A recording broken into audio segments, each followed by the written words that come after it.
화이자 백신을 맞고 이상 증세를 보이다 숨지는 사례가 잇따르고 있습니다. 20, 30대 청년들이 숨졌는데 질병관리청은 백신 접종을 중단할 상황은 아니라고 밝혔습니다. 백신과 사망의 직접적인 관계가 명확하게 확인되지 않았다는 겁니다.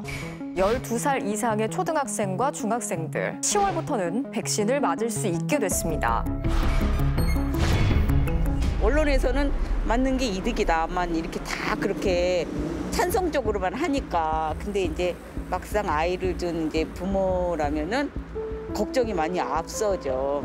고3 학생이었던 것 같아요. 고3 학생이 백신을 맞고 사망을 했다는 그런 뉴스가 돌았는데 사실은 그 뉴스가 사실이 아니었다라고 이제 정정 보도도 나오지는 않았더라고요.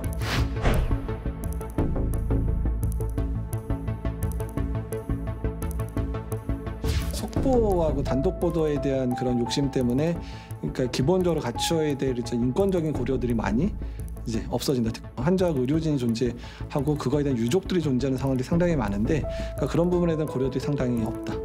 인터넷 커뮤니티에서 외신에 어떤 이런 얘기가 나왔다더라라고 하는 걸로 돌 수도 있고 근데 언론에서 그런 것들을 그러니까 제대로 거르지 않고 그냥 보도를 했을 때는 언론도 그런 허위 정보를 유통하는 데 한 고리로 작동하게 되는 거죠. 네, 코로나19 백신 접종 속도가 빨라지면서 언론도 매일 무수한 기사들을 쏟아내고 있는데요. 기사의 양은 많았는데 기사의 깊이와 정보의 질에 시청자 여러분은 얼마나 만족하고 계신가요? 질문하는 기자들 큐 오늘은요. 시민 혼란을 부추기는 코로나19 보도의 문제점을 짚어보려고 합니다. 먼저 오늘 함께할 분들 소개하겠습니다. 조수진 장신대 교양학부 미디어트랙 교수 모셨습니다. 안녕하세요. 네, 안녕하세요. 네, 교수님 요새 코로나19 관련 언론 보도 지켜보시면서 언론에 이런 건 좀 묻고 싶다 하는 게 있으시다면요? 네, 뭐 자극적인 기사들 볼 때마다 사실 느끼는 거긴 한데 코로나19에서는 더 심각한 것 같습니다. 그래서 사람 생명으로도 제목 장사를 하고 싶은가? 이런 것도 좀 묻고 싶어요.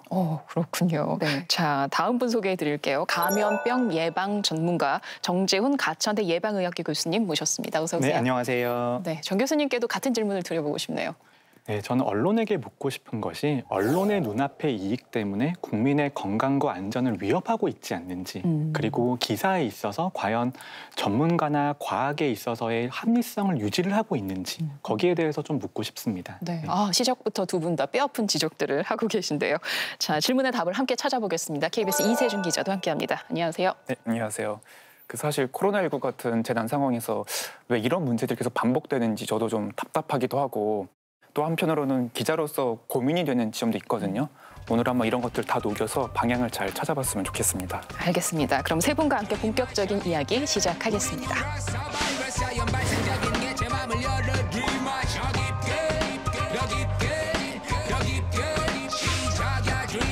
네, 코로나19의 완전한 종식은 아니지만 높은 백신 접종률과 집단 면역 형성에 대한 기대감으로 정부는 단계적 일상 회복에 진입을 준비하고 있습니다.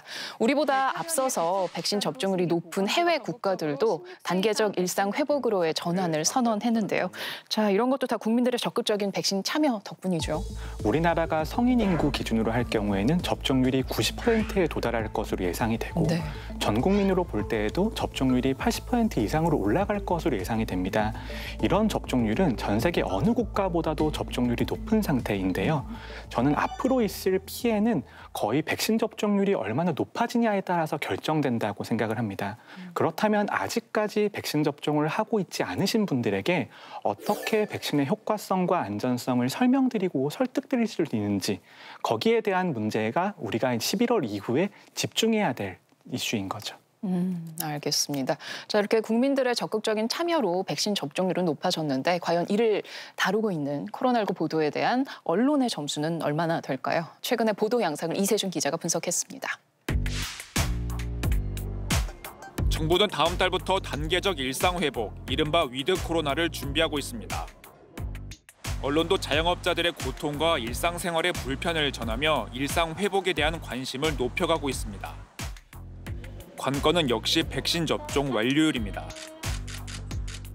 고령층의 경우에 90% 이상, 그리고 일반 국민의 80% 정도가 되는 10월 말이 저희들은 이제 전환할 수 있는 시기라고 보여집니다. 그렇다면 백신 접종에 대해서는 어떤 기사들을 생산하고 있을까?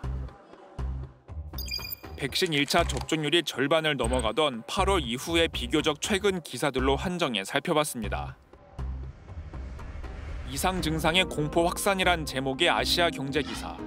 사망하는 사례가 잇따르면서 불안감을 호소하고 있다. 특히 젊은 층을 중심으로 이 같은 분위기가 만연한 상황이라고 단언합니다. 여대생 화이자 접종 6일 뒤 숨져 1차 맞고 숨진 가장 등 백신 맞은 뒤 사망했다는 기사를 쉽게 찾을 수 있습니다. 백신 접종 후에 나타난 이상 증상에 대한 보도는 청와대 청원 게시판이 자주 인용되는데 단순히 그 내용만을 전달할 뿐 직접 사례자나 방역 당국을 취재해 얻을 수 있는 전후 맥락이나 인과관계에 대한 내용은 빠져 있습니다. 근거가 부족한 보도는 과장 보도로 이어지기도 합니다. 8월 10일 보도된 2030 접종 보이콧이란 제목의 머니투데이 기사. 3명의 익명 인터뷰를 근거로 2030 세대 일부는 백신 접종을 거부한다고 보도했습니다. 이 기사는 18세부터 49세의 백신 예약이 시작된 지 하루가 지나고 나온 건데 결국 신문윤리위원회에게 경고 조치를 받았습니다. 일부 사례로 대대적인 움직임이 벌어지고 있는 양 일반화에 기술했다. 특히 제목으로 내세운 보이콧이 더 문제로 본문의 내용을 왜곡 과장했다는 지적을 받을 수 있다고 제재 이유를 밝혔습니다. 감염병 보도 준칙이 제정된 지 1년이 넘었지만 여전히 지켜지지 않고 있는 겁니다. 패닉, 대혼란, 공포처럼 주의해야 하는 자극적인 표현도 여전히 사용되고 있습니다. 그리고 이런 용어 사용이나 제목 달기는 백신이나 방역 정책 변화라는 계기만 있으면 다양한 모습으로 등장하기도 합니다. 최근 12세 이상 청소년 접종이 시작되자 마루타 만들기 싫다는 제목이 등장하기도 하고 백신 부작용이 큰데도 접종을 진행한다고 비판하면서도 정작 부작용에 대한 근거는 없습니다. 불필요한 단독 경쟁 역시 코로나19 보도의 문제점으로 꼽힙니다. 방역 지침에 대한 추측성 단독 보도가 대표적입니다. 8월 말 거리두기 지침 발표를 하루 앞두고 잇따라 나온 단독 보도들. 거리두기 4단계가 추석까지 4주 연장된다부터 백신을 접종한 사람은 저녁 사적 모임 제한 규정을 적용받지 않는다 등 다음 날 발표될 내용이라며 일부 언론들이 보도했습니다. 하지만 방역당국은 거리두기 4단계 조치를 4주가 아닌 2주 연장하고 백신 인센티브는 식당과 카페에 한해 적용하겠다고 발표했습니다. 하루 만에 오버로 판명됐지만 그 사이 수천 개의 댓글이 달리며 많은 사람의 관심을 끄는 데에는 성공했습니다. 네, 근거가 약한데 뭐 추측해서 보도하고 과장 보도하고 그러다 보니까 오보도 많이 나고 그러면서 또 정정 보도는 잘 안 하고 이게 사실 언론에 대해서 늘 지적되어 오는 문제들인데 코로나19 보도 관련해서도 예외가 아니네요. 사실 이 영상을 보시고 아마 기시감이 드는 분들이 많으실 것 같아요. 이게 백신 도입 초기부터 계속해서 반복적으로 지적된 모습들이거든요. 그러니까 언론이 백신에 대한 우려의 목소리를 전한다는 명목으로 확인되지 않은 정보까지도 이제 퍼뜨리고 있는 건데요. 이를테면 접종 초기만 보더라도 뭐 고령층에 우선 접종한다고 하니까 뭐 노인이 실험 대상이냐라는 식의 보도가 나온다든가 뭐 아스트라제네카의 안전성 이슈가 터졌을 때는 어떤 추가 취재나 검증 없이 마치 맞으면 큰일 날 것 같은 분위기를 풍기는 기사들이 나왔다는 거거든요. 하지만 결국 지금 와서 보면은 백신으로 인한 치명률은 낮아졌고 아스트라제네카 역시 그 효과가 입증이 됐잖아요. 그러니까 사람들이 가진 불안과 걱정을 줄이기 위해서 언론은 객관적인 정보를 폭넓게 다양하게 제공해야 하는데 지금처럼 백신 접종률이 올라와 있는 현재까지도 그런 역할을 제대로 못하고 있는 것 같습니다. 그러니까 뭐 군소 매체나 작은 매체가 아니라 뭐 주요 매체, 뭐 중앙 언론지 할 것 없이 모든 매체가 공통적으로 지적된다는 점에서 또 큰 문제가 있는 것 같습니다. 그러게요. 이게 국민 생명과 관련된 내용인데도 언론이 기존 문제들을 영 고치질 못하고 어떤 면에서 더 심한 것 같아요. 백신 접종 기사에 마루타 만들기 싫다라든가 사망 사례에는 아빠 왜 이렇게 차가워 이런 식의 감정적이고 자극적인 이런 수사를 쓴다거나 또 감염 폭발 뭐뭐 지역도 뚫렸다 이런 식으로 군사 용어 계속 남발됐었죠. 그래서 공포 분노를 조장하는 제목들 이걸로 이제 눈길을 끌려고 하는 거죠 언론들이. 그다음에 아까도 얘기했지만 방역 당국 발표 하루 전에 도대체 단독을 달고 나오는 추측성 보도가 무슨 의미가 있는 건지 알 수가 없거든요. 그래서 정확한 정보가 필요한 국민에게는 이런 것들은 정말 아무런 도움이 되지 않고 있고요. 그래서 오히려 언론이 코로나19 방역에 그 방해꾼 역할을 자처하고 있지 않나 이런 생각까지 듭니다. 참 마음 아픈 내용인데요. 그런가 하면 기사의 내용과 제목이 다른 경우도 있었습니다. 지난달 8일 매일경제 기사인데요. 제목이 백신 맞았는데 항체가 없어요. 대책 없는 정부 이런 기사였어요. 근데 제목을 딱 보면 뭐야 효과가 없어? 나 백신 맞았는데 그럼 항체 형성 안 되는 거야? 라고 생각하기 쉬운데 내용을 잘 읽어보면 또 99%는 항체가 형성됐다. 뭐 이런 내용을 담고 있더라고요. 네, 이런 언론 보도가 과학적인 사실에 대해서 대중에게 전달하는 것이 얼마나 어려운지를 보여주는 사례입니다. 이런 매우 이제 전제 자체가 잘못되고 과학적으로 틀린 결론을 가지고 거기에 대해서 정부에 대한 대책이 있느냐? 라고 물어보면 전제 자체가 틀려 있기 때문에 거기에 대한 대책을 마련하는 것은 더 불가능한 일인 거잖아요.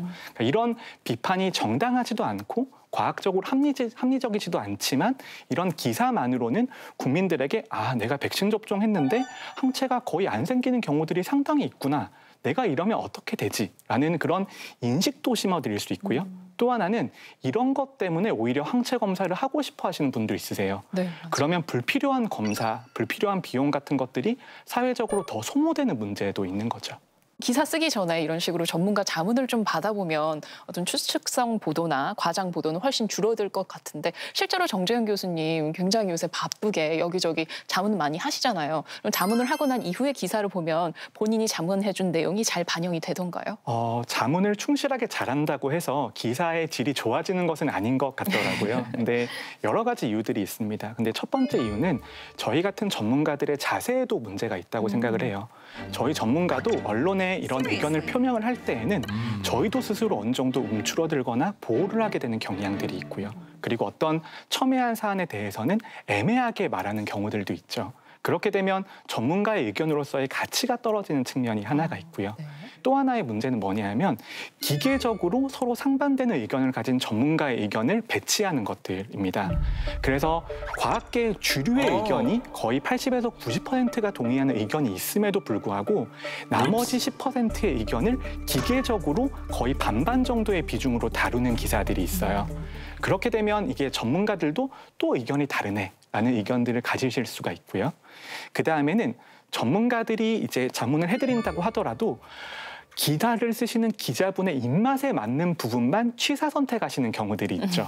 그렇게 되면 대표적으로 가장 많이 듣는 질문 중에 하나가 다음 달에 확진자는 몇 명이 나올까요? 이런 질문들이에요. 네. 그런데 저희가 아무리 이제 감염병 유행 예측을 하고 모델링을 하는 사람이라고 하더라도 다음 달에 확진자가 4,000명이 될지 5,000명이 될지는 단정지어서 절대 말씀을 못 드리거든요. 그래서 저희가 항상 전제 조건을 달죠. 지금의 사회적 거리두기 수준이 그대로 유지될 경우에는 이 정도로 갈 겁니다. 아니면 백신 접종률이 80%에 도달하면 이렇게 변할 겁니다. 라는 이런 전제를 달고 말씀을 드리지만 나가는 기사는 다음 달 확진자 5,000명 가능. 이런 식으로 나가는 거거든요. 그러니까 이런 것들이 제가 전문가로서 언론들을 대응을 하고 자문을 해드리면서 느꼈던 아쉬움들 중에 하나고요. 근데 거기에 있었던 언론의 책임도 있지만 저는 전문가의 책임도 분명히 있다고 생각합니다. 감염병 보도 준칙을 살펴보면 첫 줄에 이런 내용이 있습니다. 국민의 생명 보호와 안전에 직결되는 만큼 무엇보다 정확한 사실에 근거해서 보도해야 한다. 근데요, 또 보도를 하다 보면 워낙 상황이 뭐 빠르게 변하고 달라지는 것도 있고 아니면 정확한 결과를 알 수 있을 때까지는 또 너무 시간이 오래 걸리니까 일단은 불확실한 상황을 전해야 하는 경우가 또 생기죠. 물론 이 사망 사례를 보도할 때 어떤 자극적인 제목을 달거나 뭐 공포를 조장하는 보도는 당연히 하면 안 되는데 이게 백신 관련 사망 기사는 참 고민되는 지점이 많습니다. 그러니까 예를 들어서 백신을 맞은 뒤 며칠이 지나서 중환자실에 입원을 했다, 혹은 숨졌다. 이런 식의 제보가 언론사에 왔을 때 과연 이걸 보도하면 안 되는 걸까라는 생각이 좀 들거든요. 이게 백신 인과관계를 증명하는 데 좀 긴 시간이 걸리는 점도 있고 또 하나는 결과적으로는 인과성을 인정받은 경우가 굉장히 적잖아요. 그랬을 때 기자 입장에서 인과성이 꼭 확인된 것만 보도를 해야 되는 걸까라는 생각이 좀 고민이 든다는 거죠. 물론 그중에는 정말 백신과 관계없이 지병이라든지 뭐 다른 요인으로 숨진 분들도 있겠지만 뭐 어쩌면은 이 코로나19라는 신규 감염병의 특성상 과학적인 한계로 입증되지 않은 또 다른 피해자가 있을 수 있지 않나라는 생각도 좀 한편으로는 들거든요. 그러니까 무엇보다 이 백신 부작용이 낮은 확률이라 하더라도 사실은 그 피해자 입장에서는 낮은 확률이고 보고 정말 그 세상이 무너진 일이잖아요. 그렇죠. 네. 그러니까 그분들이 이렇게 뭔가 억울함과 답답함을 가지고 언론사의 문을 두들겼을 때 그분들의 목소리에 기자로서 귀를 안 기울일 수는 또 없는 그런 측면이 있고요. 또 이뿐 아니라 또 고민되는 게 이런 중증 반응까지는 아니더라도 뭐 최근에는 그런 보도 많더라고요. 이렇게 여성분들이 뭐 부정출혈이라든지 여러 뭐 생리주기라든지 이런 식의 좀 이상 반응을 자신의 경험담으로 막 쏟아내는 분들이 많더라고요. 네, 주변에 청와대 생각보다. 국민청원도 올라왔고요. 네, 그러니까 그랬을 때 그럼 이렇게 경험담이 쏟아지고 있는데 이런 거를 우리가 보도하면 안 되는 걸까? 참 고민스러워서 오늘 한번 정 교수님께 정리를 한번 부탁드리고 싶은 그런 부분도 있습니다. 전문가들이 백신 접종을 권고드리는 이유가 백신 접종이 100% 안전해서 권고드리는 것은 아니거든요. 매우 드물지만 중증 이상 반응이 발생할 가능성이 있고 그럼에도 불구하고 접종하지 않았을 때보다 접종했을 때 얻을 수 있는 이익이 수천 배, 수만 배 크기 때문에 접종을 권고해 드리는 그런 개념인데요. 그렇기 때문에 이런 이상 반응에 대해서 보도하는 것들은 저는 매우 중요하다고 생각합니다. 그런데 한 가지 문제가 기자님도 말씀해 주신 것처럼 저는 요즘에 속보가 너무 야속할 때가 많습니다. 저도 이제 정부에서 이상 반응을 조사하는 역할을 하고 있고 이상 반응에 대한 연구를 하고 있지만 이런 인과관계라든지 이상 반응에 대한 조사라는 것들이 정말 빨라야 몇 주 정도가 걸리거든요. 그 사이에 이미 그 사례에 대한 보도는 다 나가 있는 것인데 이제 지금 코로나19 백신만이 문제가 아니고 작년 이맘때쯤을 한번 생각을 해보시면 독감 백신 접종 후에 사망 논란이 있었어요. 그런데 그런 것들을 보면 독감 백신은 우리가 이때까지 가장 많이 사용한 백신이고 역사가 오래된 백신이고 매우 안전성이 확인되어 있는 백신이었거든요. 그다음에 두 번째로는 그 아까 말씀드렸던 사망신고와 관련된 이야기인데 우리가 사망신고와 관련해서는 전문가도 그렇고 언론도 그렇고 유가족의 상실감이 너무나 크실 거기 때문에 조금 신중하게 말씀드릴 수밖에 없습니다. 그리고 그 독감 백신 접종 후에 사망이 있었던 고등학생이 있었는데 나중에 조사를 해보니까 백신이나 건강 상태와는 전혀 관련 없는 문제로 사망했다라는 것이 나중에 확인이 되었거든요. 그래서 이 사망 원인이 아직까지 구체적으로 밝혀지지도 않았음에도 불구하고 이런 보도가 이어지는 것들이 매우 위험할 수 있다라는 생각이 들고요. 그리고 또 한 가지는 이런 언론 보도가 오히려 이상 반응의 신고나 발생을 더 높일 수도 있다라는 측면이에요. 기자님이 말씀하신 것처럼 최근에 여성의 부정출혈에 대한 문제가 약간 이슈화가 됐었는데 여성의 부정출혈이라고 하는 것은 생각보다 발생률이 높고 그다음에 스트레스에 의해서도 충분히 일어날 수 있는 현상이거든요. 이러한 사례들이 반복적으로 보도가 되면서 백신과는 인과관계가 없지만 백신 접종으로 인해서 이런 현상이 발생할 수도 있는 그런 상황인 거거든요. 그러니까 이런 보도를 보면서 너무 불안하신 것이 스트레스 요인으로 작용할 수도 있는 겁니다.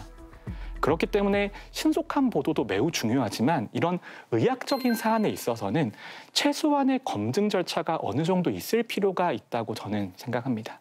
그렇군요. 그러니까 지금 쭉 말씀 들어보면 우리 언론이 너무 성급한 거예요. 그렇죠? 그게 문제인 거라는 생각이 들고 그러니까 속보 경쟁은 어디서나 지금 계속하고 있는데 이 사안까지 가고 있다는 게 지금 큰 문제인 거고 그래서 사망 사례 등에 대한 그 언론 보도의 기준이 세워져야 이런 성급한 보도를 좀 막을 수 있지 않을까 이런 생각을 해보게 되고요. 인과관계 평가는 뭐 전문가의 영역일지라도 그 평소 기저 질환이 있었는지 또 백신 접종과 이 시간적인 개연성이 있었는지 이런 최소한의 그런 확인 이런 절차만 있었어도 이런 것들은 좀 줄어들지 않을까 뭐 이런 생각을 좀 해보게 됩니다. 네, 우리 국민들의 백신 접종에 대한 의향을 묻는 국민인식 조사 결과를 살펴보겠습니다. 보면요, 4월하고 8월에 특히 백신 접종에 대한 불신이 높았던 걸 확인할 수 있는데 여기에는 언론 보도의 영향도 있겠죠. 근데 우리가 4월에는 어떤 문제가 있었냐면 아스트라제네카 백신 접종했을 때 희귀혈전이 발생할 수 있다는 사실들이 보도가 되었던 시점입니다. 그런데 우리가 4월 이전까지는 대부분의 백신이 아나필락시스를 제외하고는 중증 이상 반응이 거의 발생하지 않는다라고 커뮤니케이션이 이루어져 왔어요. 그런데 그런 믿음이 4월 달에 아스트라제네카 백신에서 생기는 희귀혈전 문제로 인해서 한번 깨어졌던 거죠.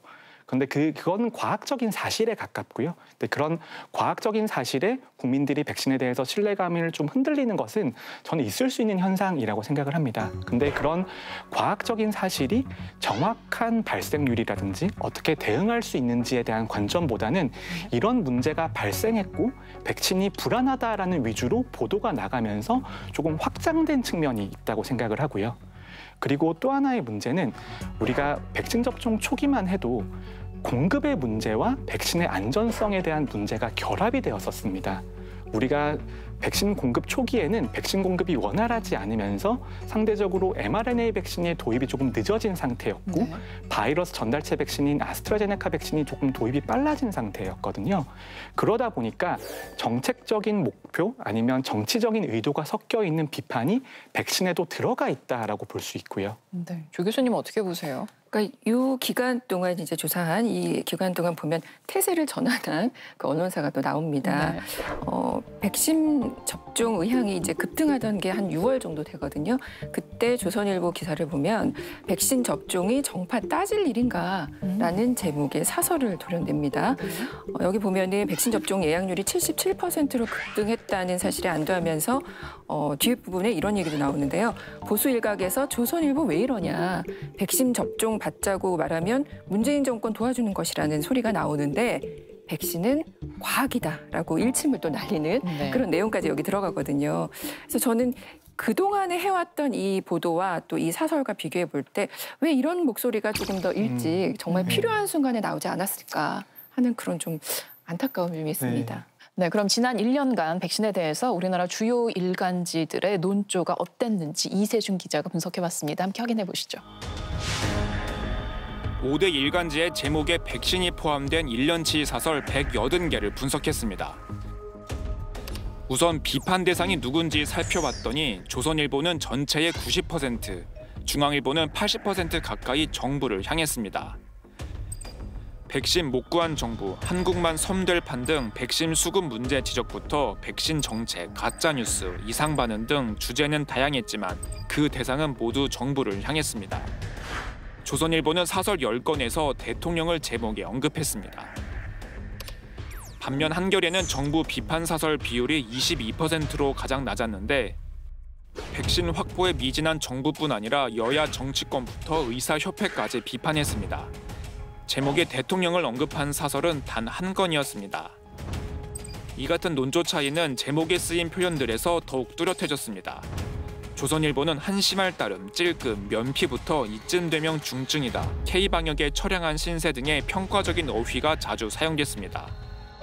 한겨레의 경우 행동으로 이어져야, 더 이상 혼선 없어야, 신뢰할 접종 전략 세워야 등의 대책을 촉구하는 제목이 상대적으로 많았습니다.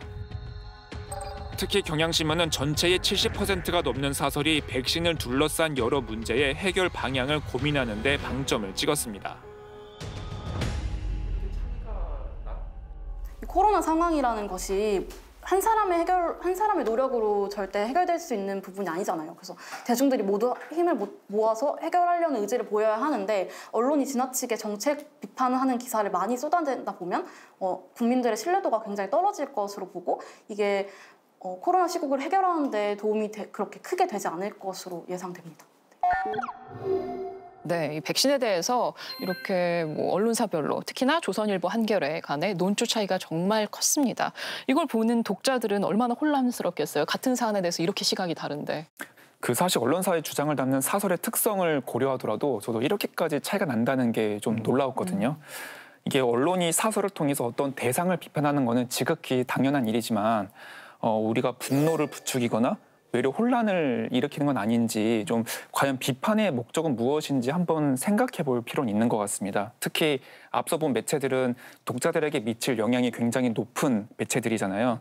그러니까 사설이든 기사든 감염병 상황에서는 우리 보도의 궁극적인 목적은 혼란을 줄이고 불신보다는 신뢰를 주는 방향이 좀 더 바람직하지 않나 이런 생각도 들게 합니다. 네. 조 교수님은 어떻게 보세요? 네, 이 결과만 놓고 보면 언론이 정말 스스로 정치를 하고 싶어하는 욕구 이거 정말 부정하기 어렵겠다 이런 생각이 드네요.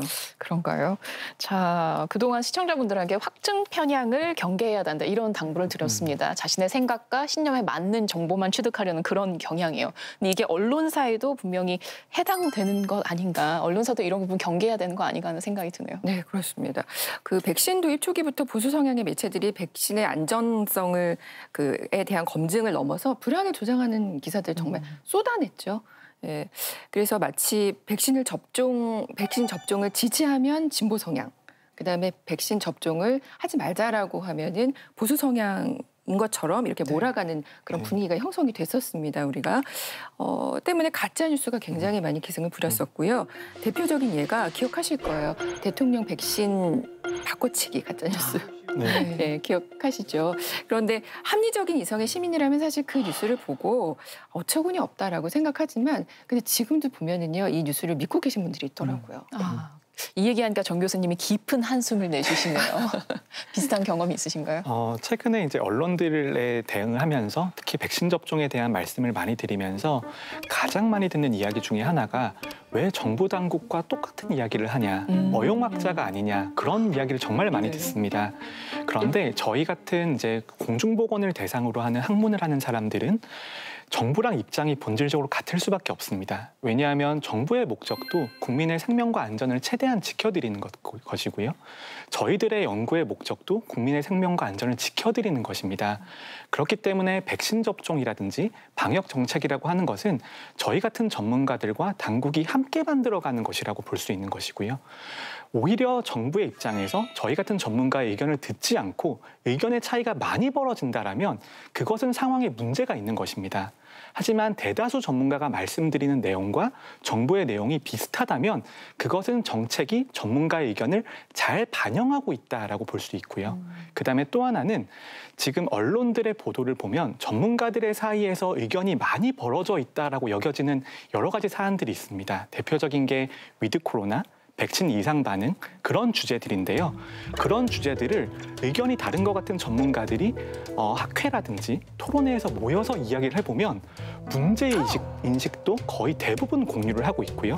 그것의 해결 방안에 대해서도 차이가 크지 않습니다. 그런데 그 작은 차이를 언론에서는 굉장히 양극단에 있는 것처럼 말씀드리는 경향들이 있거든요. 그런 것들을 보면 국민들이 언론 보도를 보실 때, 특히 전문가 의견을 보실 때에는 이 전문가가 왜 이런 말씀을 드릴 수밖에 없는지, 그래서 전문가도 국민의 일원이고 가족이 있는 사람이다, 이런 것들을 좀 이해해 주시면 좋을 것 같습니다. 네. 자, 이렇게 백신을 접종하는 문제가 정파적으로 다뤄지면서 나타나는 문제점, 부작용도 있죠. 네, 그 보수 성향이 강한 지역으로 분류되는 대구 경북 지역은 그 코로나 초기 당시에 1차 대유행을 겪은 지역이죠. 그렇죠. 백신 접종 초기에는 전국적으로 가장 낮은 접종률을 보였습니다. 이에 대구 지역의 시민단체들이 나서서 시민들의 혼란을 부추기는 백신 불안을 조장하는 중계식 보도를 좀 자제해달라. 특히 아스트라제네카의 백신 부작용만 강조하는 언론 보도를 좀 멈춰달라고 이렇게 호소하는 성명을 내기도 했거든요. 물론 지금은 다행히도 대구 경북 지역의 다른 지역과 비슷한 수준의 접종률을 보이고 있는데요. 이 초반 몇 달간은 이렇게 계속 낮은 접종률이 유지가 되니까 뭐 대구시 지자체라든지 지역 의료계도 나서서 별도의 인센티브 대책을 내놓는 등 참 여러 가지 많은 애를 먹기도 했었습니다. 네, 우리나라는 지금 뭐 마스크 쓰는 게 너무 당연해졌는데 미국은 아직도 실내에서 마스크 착용하는 걸 두고 보수 진보가 싸우더라고요. 네, 실내 마스크뿐만이 아니라 백신 접종률에 있어서도 진보 성향인 주와 보수 성향인 주의 차이가 극명하게 벌어지고 있고요. 저는 이런 문제를 백신과 과학이 정치랑 결합되면서 나타나는 현상이라고 생각을 합니다. 저도 이제 백신 관련 일을 1년 넘어 하면서 드는 생각이 차라리 언론과 정치권이 백신 이슈에 대해서는 일절 언급도 안 했으면 좋겠다라는 생각이 들 정도로 너무나 안타까울 때가 많았는데요. 근데 이런 문제가 언론과 정치권이 이런 백신 접종이라든지 방역 같은 것들을 자신의 성과 내지는 자신의 적을 공격하기 위한 수단으로 사용한 면이 크다고 생각을 합니다. 그런데 이 방역, 백신이라고 하는 것은 국민의 생명과 직결이 되어 있기 때문에 공격의 대상이 되면 안 되는 것이거든요. 그렇게 되면 유행 통제도 어려워질 뿐더러 중환자와 사망자가 정말 급격하게 늘어날 수 있는데요. 이런 비과학적인 보도라든지 아니면 백신에 있어서의 직접적인 공격은 자제하는 것이 좋다고 봅니다. 네. 자, 코로나19 국민 인식 조사를 살펴보면요. 가짜 뉴스와 이 정보 만연으로 인한 불안을 경험했다라는 대답이 55%로 가장 높게 나타났습니다. 자, 어떻게 하면 가짜 뉴스에 대한 혼란을 막을 수 있는지 서울대 언론정보연구소 SNU 팩트체크 센터의 이야기를 들어봤습니다.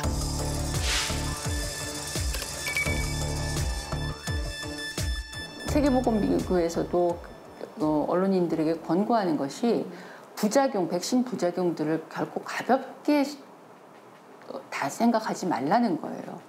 근데 동시에 이것들을 과장하지 말아야 된다는 거거든요. 그야말로 불확실성을 다뤄야 되는 상황인데 이 불확실성이라고 하는 거는 내가 아는 것이 무엇이다라는 것뿐만이 아니라 우리가 지금 이 상황에서 모르고 있는 게 무엇이다라는 거를 밝히는 것도 중요하거든요. 그러니까 굉장히 유보적인 접근도 필요합니다.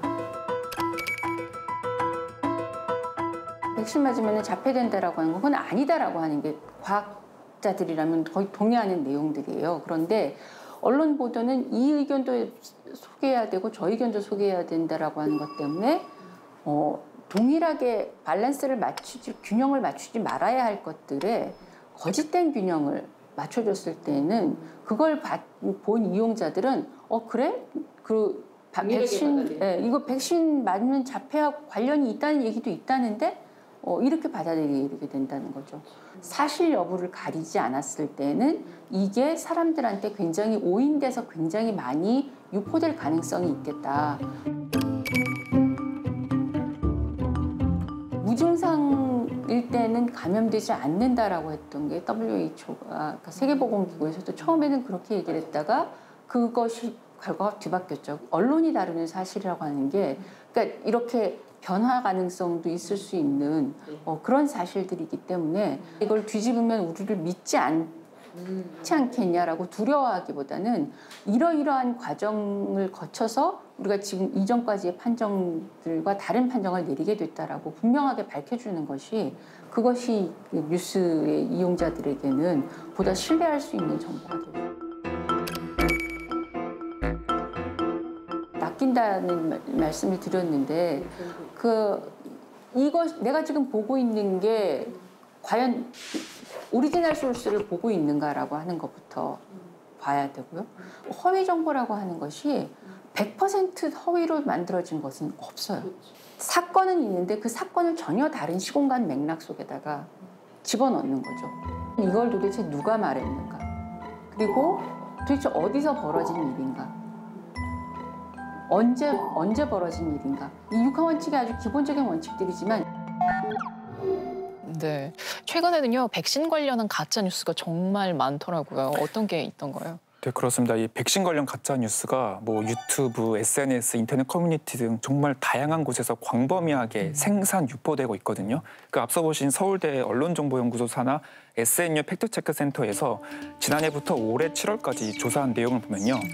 코로나19 관련해서 나온 정보 418건 중에 사실이 아니다라고 판정을 내린 게 320건에 달했습니다. 엄청 비율이 높네요. 그리고 이 사실이 아닌 뉴스들 중에 이걸 분류를 해보니까 백신 접종 같은 의학 관련 정보가 절반이 넘는 56%였거든요. 그러니까 백신이 가짜 뉴스의 주요 타깃이었던 거죠. 몇 가지 사례를 보면은 백신 접종하면 정자수가 줄어든다라거나 백신 접종자와 접촉한 임산부는 유산할 수 있다. 이런 말도 안 되는 황당한 뉴스도 있었고요. 또 백신 접종 사망률이 일반 독감 백신의 80배다. 또 화이자 백신에 발암 물질인 산화그래핀이 들어가 있다. 그러니까 이런 것들은 마치 과학적인 근거가 있는 것처럼 느껴지게 하는 그런 가짜 뉴스도 상당수였습니다. 네, 마지막 얘기하신 그 화이자 백신에 발암 물질이 들어있다 이 가짜 뉴스는 저도 봤거든요. 근데 처음에 얼핏 봤을 때는 무슨 CNN 뉴스인 줄 알았어요. 근데 알고 보니까 유튜브 채널에서 만든 가짜 뉴스더라고요. 가짜 뉴스도 정말 진화하고 있다는 게 느껴져요. 그러니까 모르는 사람이 보면은 그렇구나 상당히 있어 보이는 맞아요. 그런 느낌을 받거든요. 이게 그 해당 채널 같은 경우 그 가짜 뉴스를 만든 유튜브 채널이 구독자가 7만 5천 명이 넘습니다. 그러니까 인지도가 나름 있는 매체거든요. 유튜브 측에서는 이 채널이 반복적으로 가짜 뉴스를 퍼뜨린다고 하면서 아예 계정을 삭제 조치했습니다. 이처럼 최근 유튜브가 백신 가짜 뉴스와의 그야말로 전쟁을 좀 선포했거든요. 백신에 대한 허위 정보를 담은 영상 콘텐츠뿐만 아니라 백신을 접종하지 말자라는 목소리를 내는 인플루언서들의 계정까지도 삭제하겠다 이런 방침을 내렸습니다. 그러니까 전 세계적으로 코로나 재난 위기 상황 속에서 이 백신에 대한 거부 움직임, 이른바 안티백신의 움직임을 원천 차단하겠다는 그런 의도인데요. 마찬가지 이유로 페이스북도 최근에 백신 관련 가짜뉴스를 퍼뜨리는 계정 60여 개, 또 인스타그램 계정 200여 개를 삭제 조치한 바 있습니다. 네, 좀 바람직한 움직임으로 보여집니다. 네, 정파적인 언론 보도, 또 가짜뉴스 이런 부분들에 대한 국민들의 피로감이 높아지고 있는데 정작 언론의 관심이 필요한 코로나19로 인해 피해 입은 분들의 목소리는 잘 전해지지 않고 있습니다. 그 실태를 김효신 기자가 취재했습니다.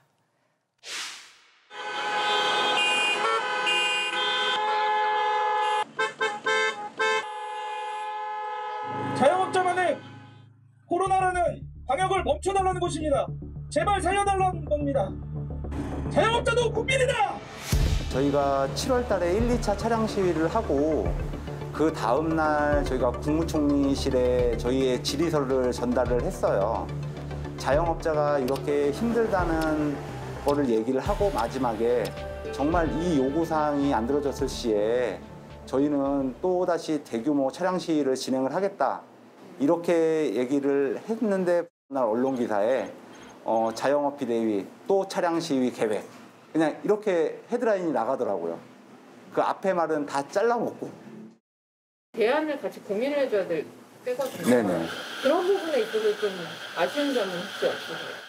그냥 저희가 발표하는 거를 담고 정부 측에서 발표하는 거를 그냥 믹싱하는 수준이지 기자분들이 따로 열심히 이제 그거에 대해서 심층적으로 취재를 하거나 그런 기사들은 저희가 본 적이 거의 없는 것 같아요. 방역 수칙에 관련해서는.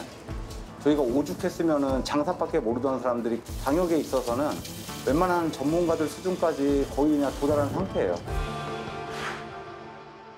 확진자나 회복된 뒤에도 후유증을 겪고 있는 사람들에 대한 시각도 크게 다르지 않습니다.